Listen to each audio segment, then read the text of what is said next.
While most drivers start their craft as young as maybe 6 years old, and certainly at 8, 9, or 10, Nico Jamin was a serious tennis player until he was a teenager. He didn't start racing and karting until he was 15 years old. So just 6 years in, he's got an opportunity to win on the top step of the Mazda Road to Indy at the world's greatest race course. Still a very comfortable margin for Nico Jamin as he gets closer and closer to the white flag. A little over a lap to go, Davey. If this holds, it's going to be the 4th win for an Andretti car in 5 races. And Michael's team has been up and down in recent years in the IndyLights series. Yeah, you know, this year they seem to have a combination.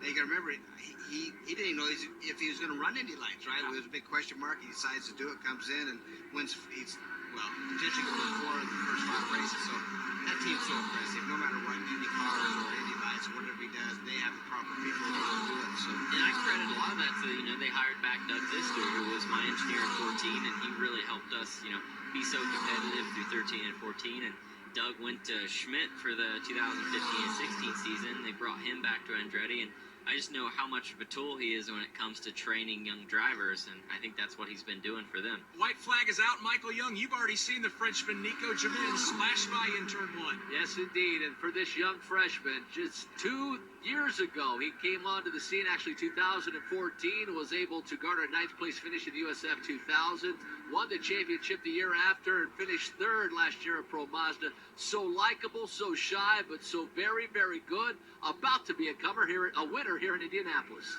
Zachary Clayman DeMello has been closing the gap, running nearly a half a second faster the last couple of laps. He's within about 5 or 6 car lengths. Kyle Kaiser lurking back another 10 car lengths in 3rd position, but not likely to have enough. Nico Jamin has been in control, and he's back on the main straightaway for the final time. Yeah, Zachary Clayman DeMello might have got close enough to make Nico Jamin sweat just a bit, but it's not going to be enough. Across the yard at Brooks, the Frenchman Nico Jamin picks up career win number 2 here at the Indianapolis Motor Speedway.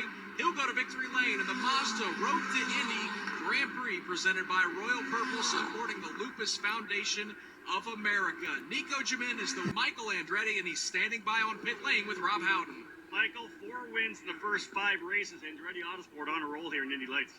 Yeah, it's awesome. We got 2 really good drivers. We got 4 good drivers, but we got 2 that, are getting us the wins, and awesome job, Nico did an awesome job all weekend so far, getting pole and leading every lap, so that was awesome. And poor Colton there had a flat tire.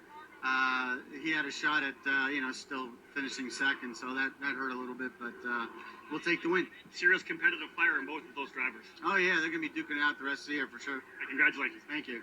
Michael Andretti, Nick Yeoman, like you said, what a team now. They have been up and down, like you said, the last couple of years. They've won some big races, of course, getting the Freedom 100 with Dean Stoneman, but man, they got a good squad here this year. And Duramax-sponsored Mazda for Nico Jamin and Andretti Autosport going to go to victory lane, and in the cool-down lap, Jamin saluting all the fans, track workers around this 14-turn, 2.4-mile road course. Jamin picks up the win. Zachary Clayman DeMello, a career-best 2nd-place finish. The gap at the line just happened to be 0.8 of a second, so he was closing but just ran out of time. Kyle Kaiser finishes in 3rd for Juncos Racing. A great points day as it moves him to 2nd in points, tied with Jamin, just 3 markers back.